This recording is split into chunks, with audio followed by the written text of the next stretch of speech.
Have you ever experienced a pity party? I mean, maybe you went to a pity party. Maybe you threw a pity party. Maybe you know someone who is always having their own pity parties, but they're the only one who goes. Maybe you have pity parties and you're the only one who goes. The ultimate question, I think, when it comes to pity parties especially is, who cares? I mean, who cares? Who cares when your feelings are hurt? Who cares when your world doesn't go the way you want it to? Who cares when everything around you is falling apart, when your bills aren't paid, when your time is wasted by other people? Who cares? Who cares when you get cut off in traffic? Who cares when your coffee's the wrong flavor? Who cares when your lunch is cold when it's delivered to your table? Who cares?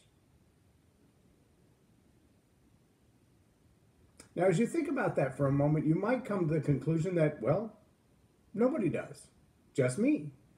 I'm the only one that cares if my coffee tastes wrong. I'm the only one that cares if somebody cuts me off in traffic. I'm the only one that cares if my lunch is cold when it's delivered to the table, or that other people are wasting my time or sending me too many emails that are useless. I'm the only one that cares about that stuff. And nobody else cares about me. And at that moment, it's really easy to get caught in a trap of a pity party. It's really easy to think no one else is paying any attention to me.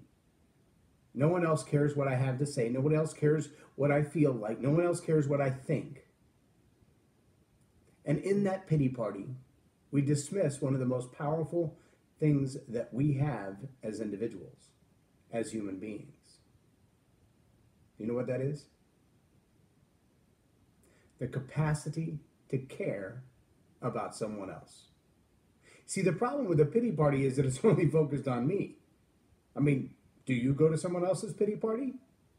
When someone else is throwing a pity party because the world isn't giving them what they want, when life isn't making them happy, do you go and celebrate with them at their little pity party?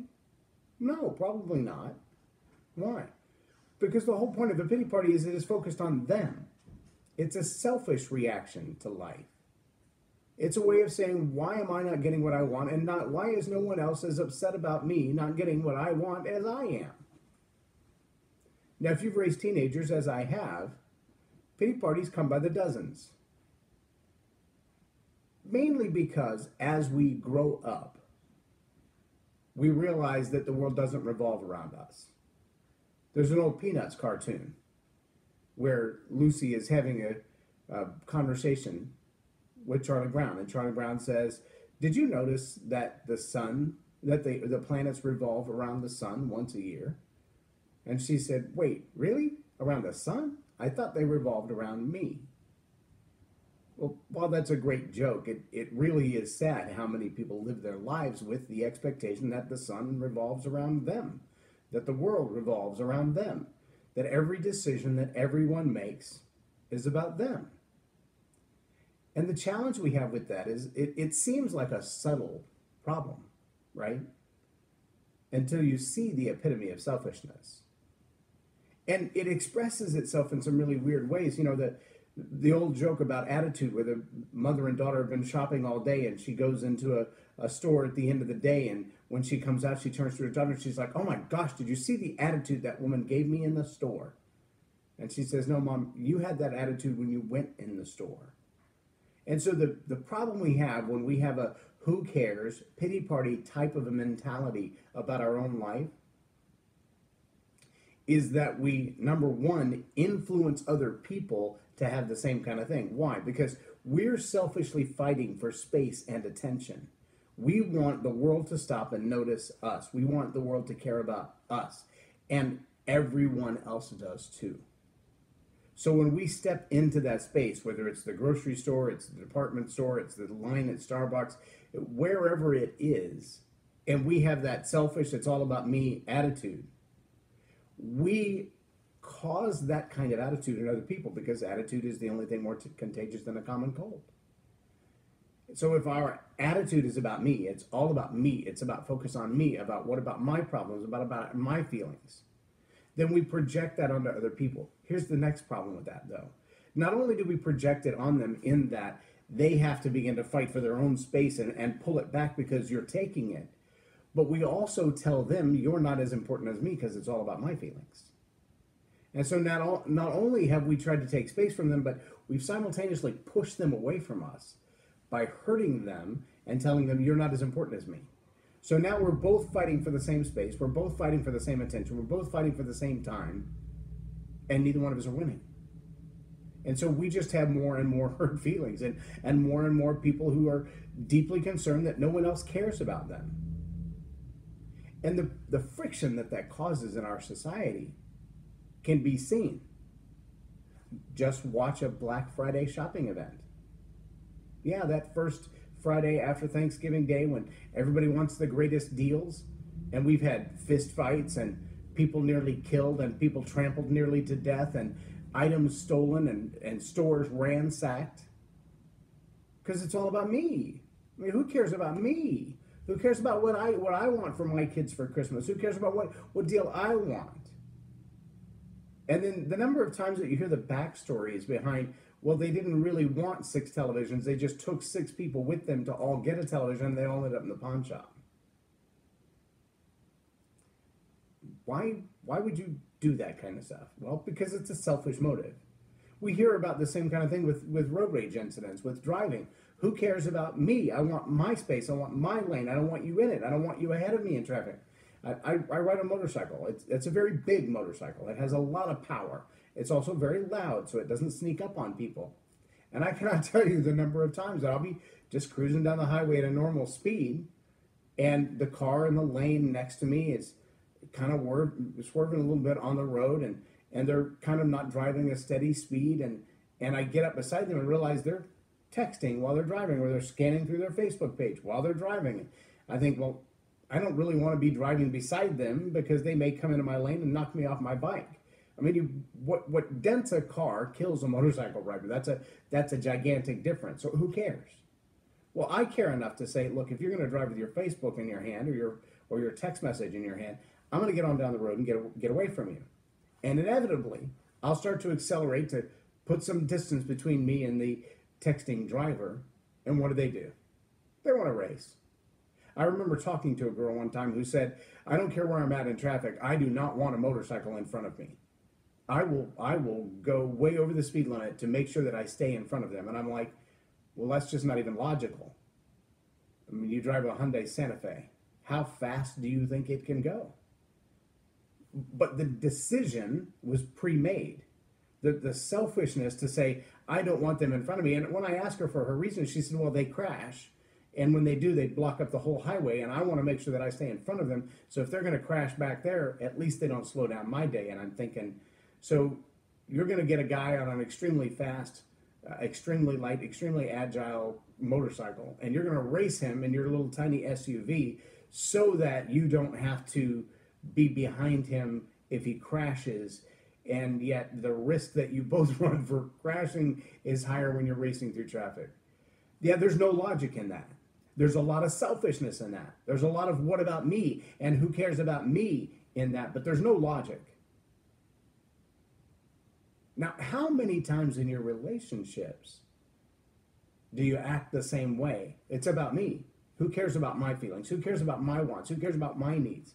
And we forget that there's somebody else in this relationship who is thinking exactly the same thing. What about me? What about my feelings? What about what I want? What about where I want to go for dinner? What about how I like the toilet paper over or under? What about the color of the curtains that I care about? What about the music I want on the radio? All of those are little decisions that we think about on our own. We have a pity party on our own. We celebrate on our own. We want the world to revolve around us. We all do. And as we go through life that way, projecting onto other people so that they have to fight for their own space and telling them, you don't matter because I want my space, it gets expanded. That whole idea of who cares about me becomes a mechanism, and this sounds really weird, but think it through with me. It becomes a mechanism where people come together and say, not just what about me, but what about us? What is the commonality of anybody that I can gather with me to say, well, we as a group don't get what we want. It's not just me, but it's me, my family, or me, my neighbors, or me, the people of my race, or me, the people of my sociological ideologies, or me, the people of ecology, or me, the people of a political bent. And so we begin to gather together other people who have been slighted in the same way, whose feelings haven't been magnified in the same way, whose importance hasn't been elevated in the same way. And as a group, me becomes we, fighting for space, fighting for attention, fighting for someone else to care, fighting for my feelings, our feelings, fighting for my rights, our rights, fighting for my way of doing things, our way of doing things. You follow me? And very soon we have cultural issues that are led by individual wants and desires. And those who are really good communicators and really good manipulators are also really good at gathering together people who have a slight common interest and riling them up, working them into a frenzy until there's enough of them gathered around who have the same complaint, even if the reason they have that complaint is different. Occupy Wall Street is a good example of that. The idea that others would come together and go, well, I'm not getting what I want either, and well, you're not getting what you want, and you're not getting what you want, and we all have one enemy, or we all have one culprit, or we all have one perpetrator who's not giving us what we want. Now we can all turn our focus on that one person, or that one entity, or that one government office, or, do you follow me? And in all of this, we still miss the greatest capacity of the human, and that is to care about others, to get outside of ourselves and to give to someone else. See, when we walk around asking the question, who cares? And the answer is focused on us. Who cares about me? Who cares about my feelings? Who cares about my wants? Who cares about my desires? Who cares about my dreams? Who cares about my goals? Rather than asking ourselves, who is it that we care about? Whose plight do we have a solution for that we're doing nothing? Whose lifestyle, whose concerns? Is it poverty? Is it child sexual abuse? Is it domestic abuse? Is it homelessness? Is it a lack of education? Is it a lack of school lunches? What is it that compels you to do something for someone else, for others? Then ask yourself the question, who cares? Who cares enough to join me in this fight? Not for my own rights, not for my own feelings, not for my own wants, not for my own dreams, not for my own goals. Who's willing to join me in this fight for their dreams, for their goals, for their wants, for their future, for their hope, for their right to sleep in a bed tonight and not on the street, for their right to have something to eat 2 or 3 times a day, not once a week, for their right to have an honest, valuable, usable education? Not just a piece of paper that says I went to school for 12 years, but honest education that's doing them some good in life to improve their state, to improve the place that they live, to improve the family around them. What are you doing with the capacity to care about others? Are you using it to focus on your own selfishness, your own wants, your own desires, your own needs, dreams, and goals? Or are you using that infinite capacity to care about others to change the lives of people around you, to motivate others that you know to change the lives of people around you, to incite into activity those people around you who are so focused on themselves and so selfish in their own daily walk that they don't see, feel, or hear the needs of other people? See, you can be a catalyst, but not while you're focused on your own problems. You could be a world changer, but not when the greatest concern you have is about you. You could change lives of thousands if you cared about others. Do you care about others? Who else cares about the same people you care about? How do you activate them to do differently than they're doing today?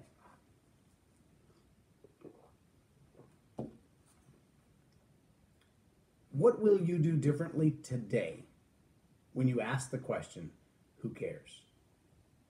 How did you naturally respond to that question when you saw it on the screen? Who cares?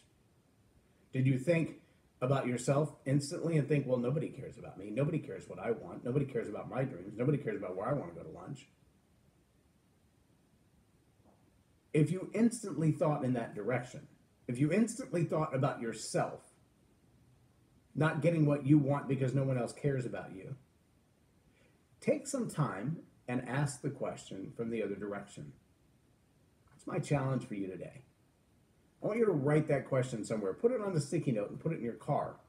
Put it up next to your computer monitor at work. Write it on the back of your notebook and hang on to it all day and ask the question constantly, who cares? And try every time you see that question, every time you hear that question, every time you ask that question in your head, ask yourself also, am I so focused on who cares about me that I can't care about others? Make it a game with your friends around you. Ask them the question, who cares? And see what their response is. Will they respond with, yeah, really, nobody cares about me? Are they self-focused instantly? Does the question, who cares, prompt them to think about their own problems? Or does it prompt them to think about others? If you ask the question, who cares? Do you have a target in mind? Someone else that you care about? Someone suffering with cancer? Someone dying of a chronic disease? Someone whose life could be better with a few modifications and changes? If you're thinking about someone else, where are the other people who care about them? Operation Care is a group of people that deal with homeless and poverty.